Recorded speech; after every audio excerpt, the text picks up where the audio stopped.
Eu achei legal quando você falou de designer especialista. Então, eu sou uma pessoa que trabalha numa empresa de design que não é designer, mas como eu sempre ouvi, designer é alguém que costura conhecimentos. Então, eu sou a pessoa que costura palavras.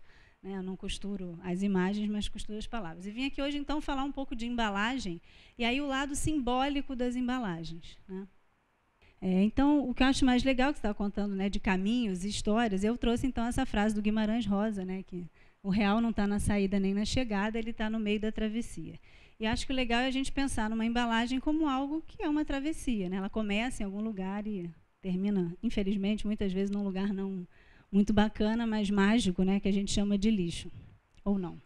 Bom, então, as embalagens são objetos. Né? Para começar, elas são objetos. Mas será que elas são só isso? Né? Elas são formas, elas são cores, elas são materiais. Então, a gente tem que fazer todas essas escolhas. Né? Que forma que ela vai ter, que cor que ela vai ter, que material que a gente vai escolher. Elas têm que dar conta de tudo isso. No começo, né, do século, elas eram mais frias, né? Era como se fosse só um invólucro. Ela precisa, de um jeito muito funcional, proteger um produto. Né? Mas, ao longo do tempo, elas foram ganhando outros significados e outros símbolos. Hoje, né, elas são uma expressão de uma identidade, de uma história, de uma empresa, e é sobre isso que eu queria falar um pouquinho. Então, eu acho que elas têm muitos elementos afetivos, né? As pessoas se relacionam, criam vínculos. Fizeram pesquisa, né, que a gente hoje vê que não funciona, mas era um teste cego. Isso é um caso clássico. Né? Em todos os testes cegos, a Pepsi saía melhor do que a Coca-Cola. Até que eles descobriram que assim, as pessoas não bebem nem Pepsi, nem Coca-Cola em pé, com uma venda nos olhos e um gole só. Não é assim que é. Né? A gente toma, porque aí a gente lembra, no caso da Coca-Cola, aí não estou fazendo nenhuma propaganda porque eu não tomo, mas você lembra do urso, você lembra do Papai Noel, você lembra do carrinho, você lembra de tantas outras coisas. Então, ela é um elemento afetivo com o qual você cria vínculos. Ela também é um elemento artístico, né? Ela vira uma personalidade, ela vira um ícone. Então, às vezes, você não precisa nem ter só a forma ali, você já sabe o que é. Né? Então, ela vai costurando palavras, ela vai desenhando linguagens, e a gente olha para aquilo e lembra de uma série de outras coisas. Então, aí um outro ícone, já que você falou, né, de chocolate, para mim, um grande ícone. Elas também são elementos sedutores, né? São objetos de desejo. Então, é como se fosse uma isca. Né? A gente olha para aquela embalagem e acha ela super, né, desejável. A gente trabalha criando objetos de desejo. Aí é um outro objeto de desejo, que aí é interessante. Né? Você traz uma pessoa da moda, né, para uma marca de água e você está criando ali um outro valor simbólico para a água. Né? Eu descobri outro dia que tem um bar em Paris só de água, né? Águas do mundo inteiro. Olha que loucura, né? E tudo água, né? E é muito legal. E acho que elas viram elementos poéticos, né? Que vão dando asas a interpretações e reinterpretações, né? E acho tão bonito, né? Você poder olhar para a própria natureza e criar uma embalagem. Esse é um outro exemplo, né? de um elemento poético. Então, né, as embalagens vão assumindo novos papéis. E eu brinco que elas vão virando protagonistas, mas elas viram de protagonistas a vilãs muito rapidamente. Né? Hoje, por toda a conta, né, do lixo, de resíduo, a embalagem precisa, como protagonista, ser tanta coisa e rapidamente ela vira uma vilã e também tem que resolver mais um monte de coisa. Falo, coitada das embalagens. Né? E elas vão, aos poucos, se tornando um cartão de visitas. Né? Hoje, né, a embalagem de Ecos é um grande cartão de visitas da Natura, que é uma empresa, né, super conhecida, que a gente trabalha bastante com ela. Então, hoje as pessoas acham que a Natura é quase Ecos, e a Natura é muito mais do que isso, mas hoje é a marca que melhor representa. Esse é um trabalho que a gente teve a oportunidade de participar e a gente foi nos mercados populares e ver como é que as embalagens eram colocadas. Né? Então, a gente viu um monte de, né, garrafinhas penduradas e, né, aquele saquinho de limão, né, que são coisas que trazem tantos significados, um jeito de amarrar, enrolar amendoim. E a gente foi buscar inspiração nesses produtos para fazer essas embalagens. Então, elas são um cartão de visitas e elas contam histórias. Né? E aí mostra todo o caminho que o produto percorreu e todas as pessoas envolvidas, né, nessa cadeia, na embalagem.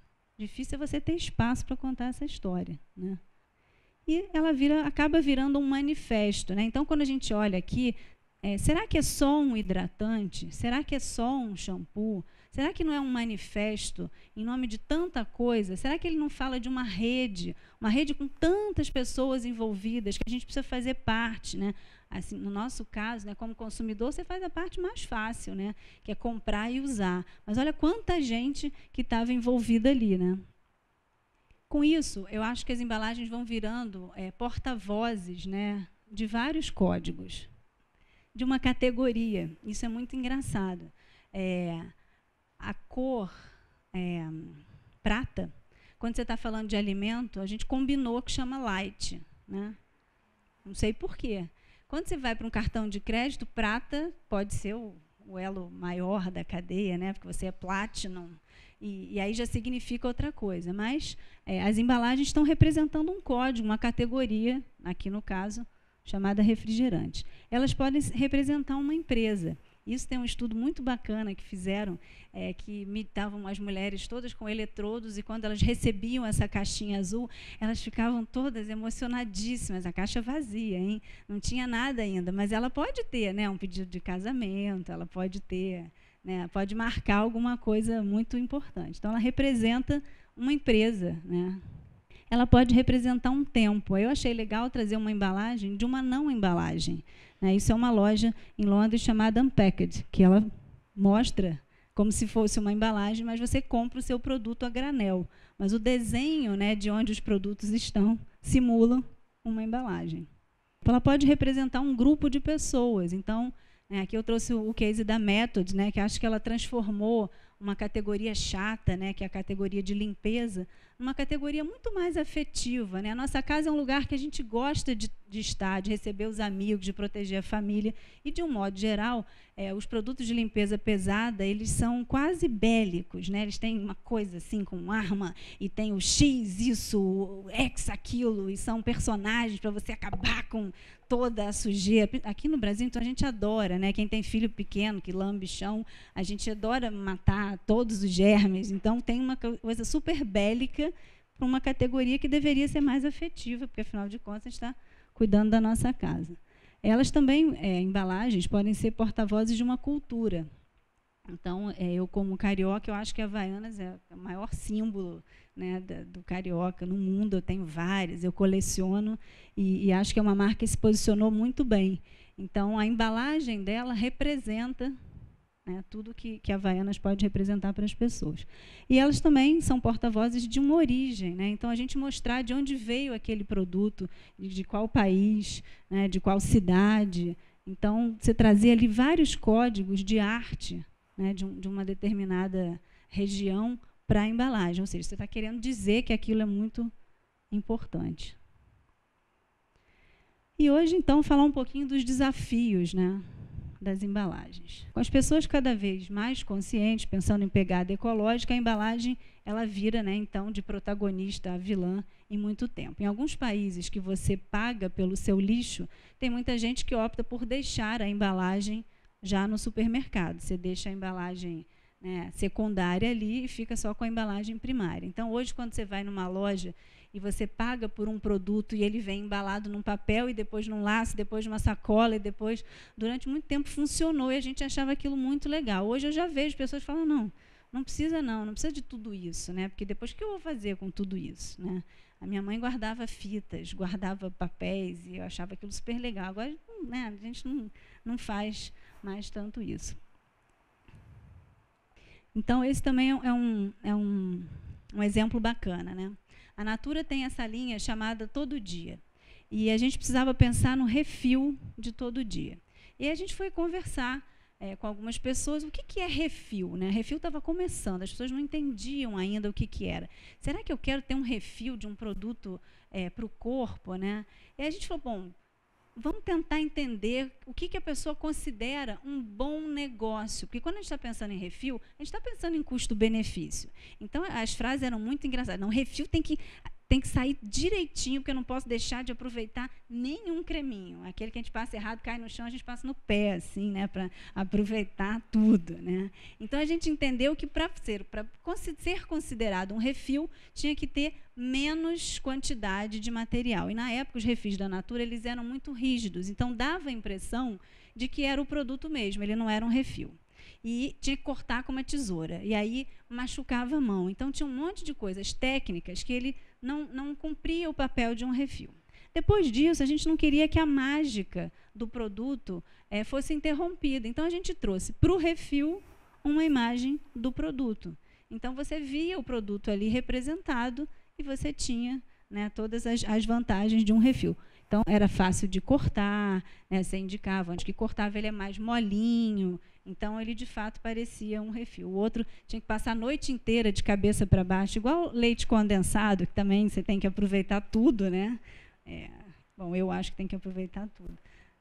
Bom, aí ao mesmo tempo que surgem frascos menores, né, com doses mais fracionadas de produtos, tem um outro lado que eu, então, que sou redatora, falo que é o texto legal. Eu falo que não tem nada de legal no texto legal, né, porque é um monte de assunto chato, né, uma letra pequenininha, e aí, quando o seu cliente é maior, ainda tem que ser em português, em inglês e em espanhol. Então, olha que divertido. A embalagem precisa ser menor, né, porque você precisa transportar, mas ela precisa trazer todos os textos. Então, e aí, né? Como é que a gente resolve tanto problema numa embalagem?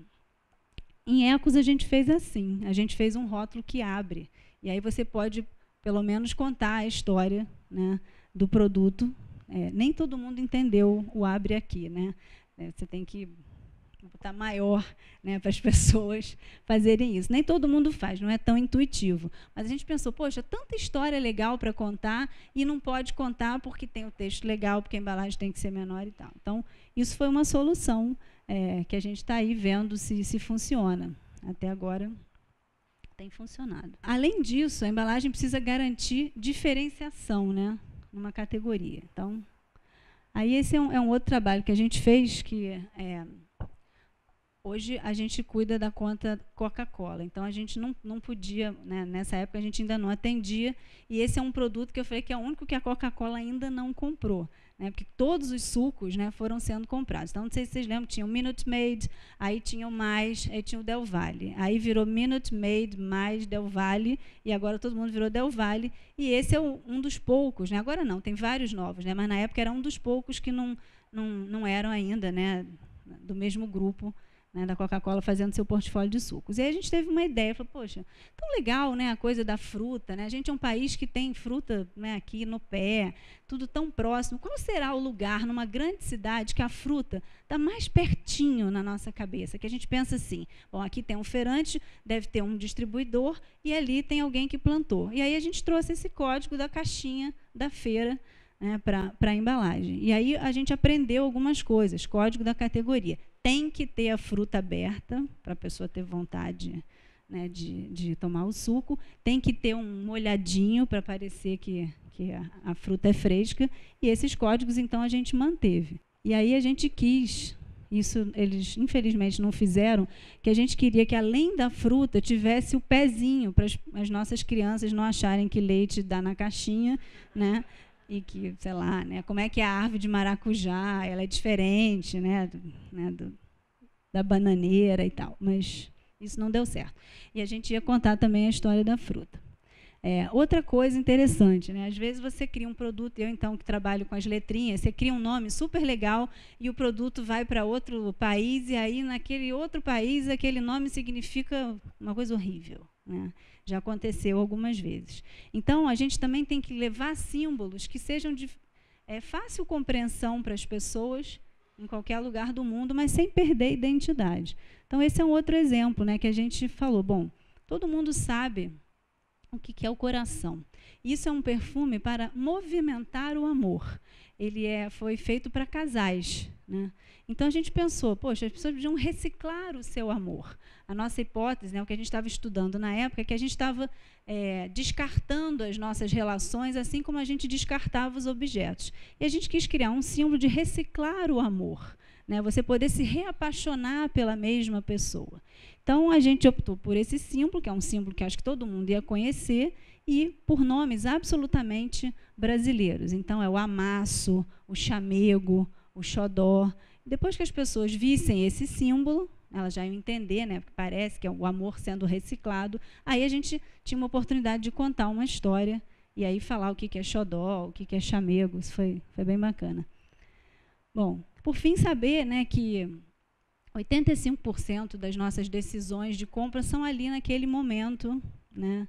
Você está no supermercado, na gôndola, milhões de coisas na sua frente, e a gente não toma só decisões racionais, ainda bem, senão a compra de mês ia durar 3 meses, né, decidindo coisas. Então, algumas embalagens, em poucos segundos, elas contam para a gente várias histórias. Você fala, eu levo essa ou essa? Não, essa é da minha infância, não, então da minha infância deve engordar. Não, então agora eu quero uma coisa diferente. E rapidamente, lá em segundos, você toma todas essas decisões, né? Tem alguns estudos que falam disso. Então, a embalagem é assim, nada mais legal do que aquela embalagem que já te diz tudo e você pega e tem certeza que você fez um bom negócio e que você não precisa ficar comparando. Aí, isso é uma embalagem que a gente acabou de fazer, né? Que trouxe uma coisa mais fofa, né? Para esse leite.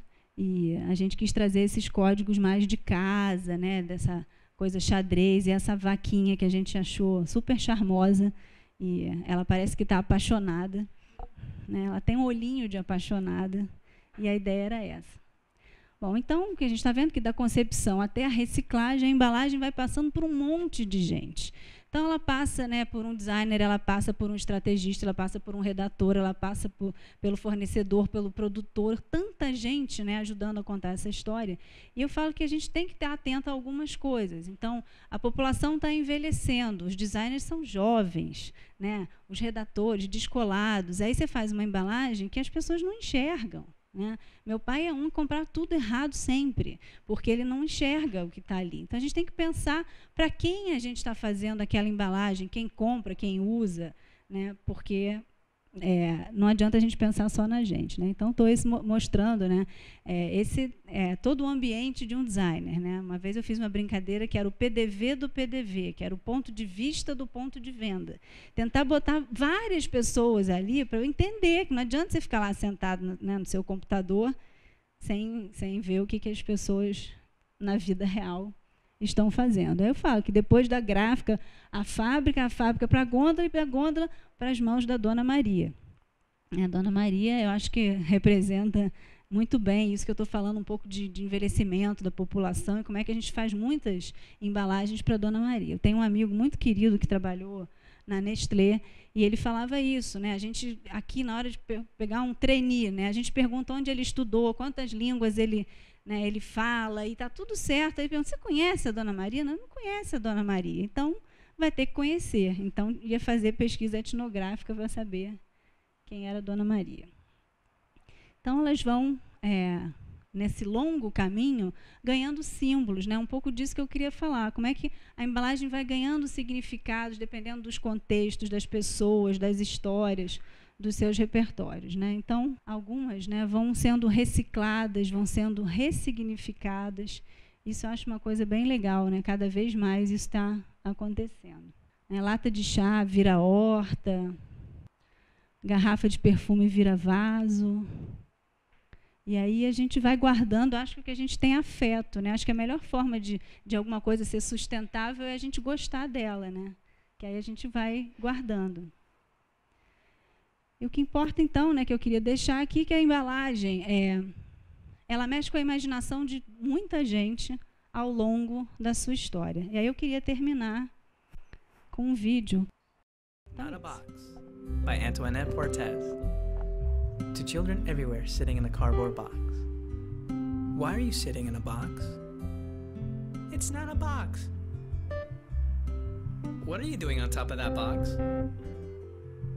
It's not a box. Why are you squirting a box? I said it's not a box. Now you're wearing a box? This is not a box. Are you still standing in that box? It's not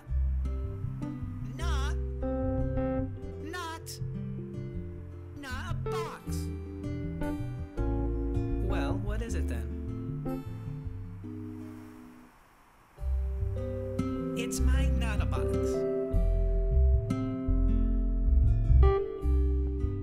Acho que é isso. Obrigada.